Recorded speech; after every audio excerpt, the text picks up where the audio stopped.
We're all think big kids. You could be a doctor or a teacher, or maybe a celebrity. There's no limit to what we can be. We're all think big kids.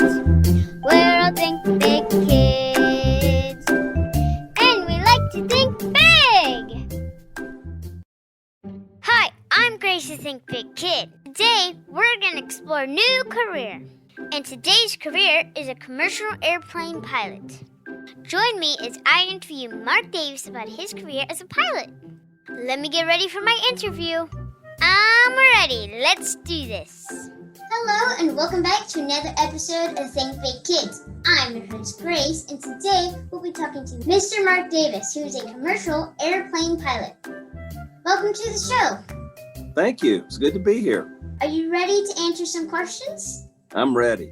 Okay, then let's get started. First question, can you tell us what did you do for your job and how did you get started? Well, I fell in love with airplanes when I was just a little boy. And I went on an airplane ride from Nashville down to Atlanta when I was 10 years old. And I got to sit right in the front row. And back in those days, they would leave the cockpit door open. So I got to watch them fly down. And they were having the best time. And I thought, that's their job. Everybody in the back of the airplane's going to their job, but that is their job. And I was just fascinated by it. So I began to figure out how could I be one of those guys. So I began to, in high school, I was able to get a job after school that could earn enough money I could get a lesson on Saturday. So I started taking flying lessons in high school. Let's recap. Mr. Mark is a commercial airplane pilot. He fell in love with airplanes when he was just 10 years old. He flew from Nashville to Atlanta and saw how much fun that pilots were having and decided he wanted a fun career. He got a part-time job in high school to pay for flying lessons and started learning how to become a pilot when he was a teenager. What is your favorite part about your career? Well, every day is different. Even though we're flying the airplane from one place to another, every day is different. I've been doing this for 42 years at the airline where I work, and I still look forward to going to work every day. It's very exciting. It's the greatest office in the world, the best view in the world. I've got to go all over the world and see places I never thought I would see, and flying wonderful airplanes. And it's something I've enjoyed doing every day. Some of Mr. Mark's favorite things about his job as a pilot is that every day is different. He's been able to travel the entire world, and in his 42-year career, he still looks forward to going to work every day. He says he has the greatest office with the best view in the world. Awesome!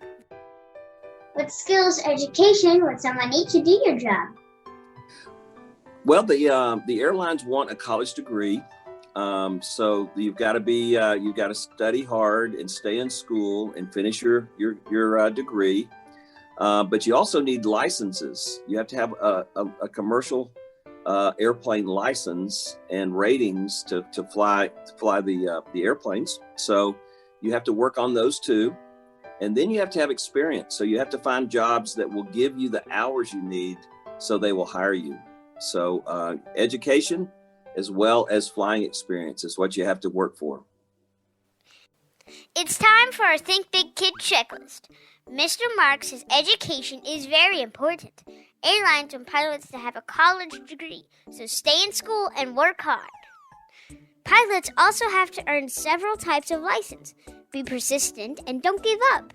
And pilots require lots of experience. You must earn hours flying, but you can start taking lessons and earning hours in high school. Mom, Dad, forget the car. I want an airplane. What kind of tools or technology do you use for your job? Well, that's really changed a lot over the years. We used to carry around a big kit that had all our manuals in it for the airplane and charts to figure out how to get from one place to the other, and then charts for the different airports we'd fly into. But now everything's on a tablet. So we have everything we need on a tablet, and they even have apps on there to help us find the smoothest ride and the best altitudes. So technology has really changed over the years and made our jobs much easier and given us much better tools. The other big thing that's changed with navigation is GPS. So the global positioning system that you use in your car or on your iPhone, it's that same system we use that we fly all over the world, and it gives us precise navigation information. So technology has really changed and made our jobs much easier and better. Technology has changed this job a lot. Pilots used to carry around printed kits to help them plan their flights. Now, they have everything they need on a tablet.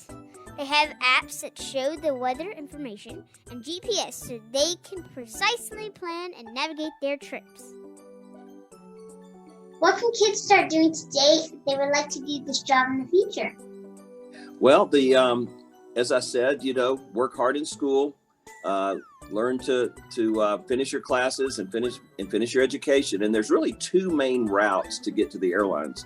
One is to go through civilian training, and the other is to join the military and fly military planes, serve your country. And they give some of the best training in the world is in the United States military.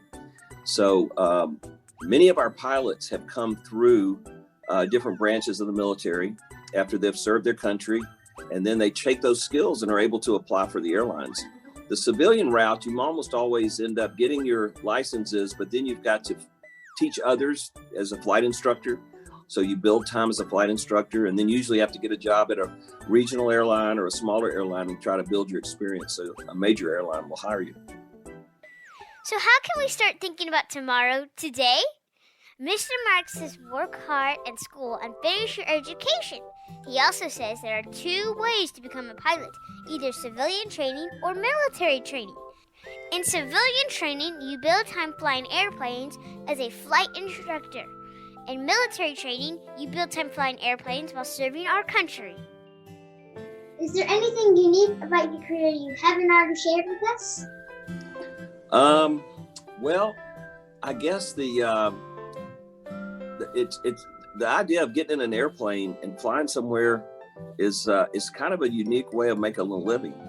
So I've enjoyed that aspect of going places, seeing new places. I've gotten to fly to almost every continent in the world, and so that aspect of my job is actually going somewhere.